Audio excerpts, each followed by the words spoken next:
who are influencers in their own way, if you can use that clout and and ask the government to create a lottery system, because lottery is quite prevalent in Kerala. I know I've done some service in Kerala, and whenever I used to pass through streets, I used to see a lot of these lottery kiosks where people were buying lottery. So it is quite popular in Kerala, just like West Bengal.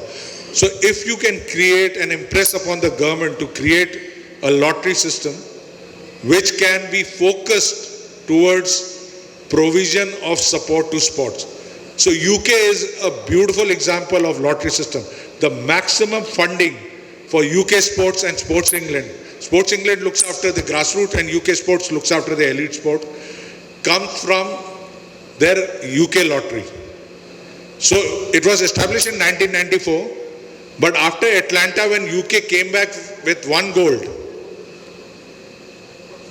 there was a lot of brainstorming done, and they realized that the funding required to excel at international standard is not there with us. And all these problems which I have been telling you, that if you don't have financial independence, you'll land up in these problems.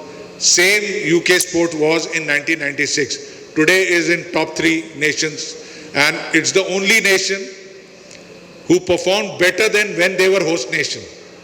So in London they were 3rd, and in Rio they were 2nd on the number of things. So that's the only nation which has done, neither US or China has ever done that, right?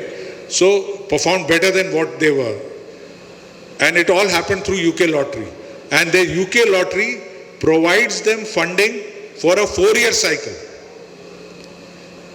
This time it was slightly delayed. They actually decided on the next 4 years just immediately after Olympics, but generally it is done before Olympics.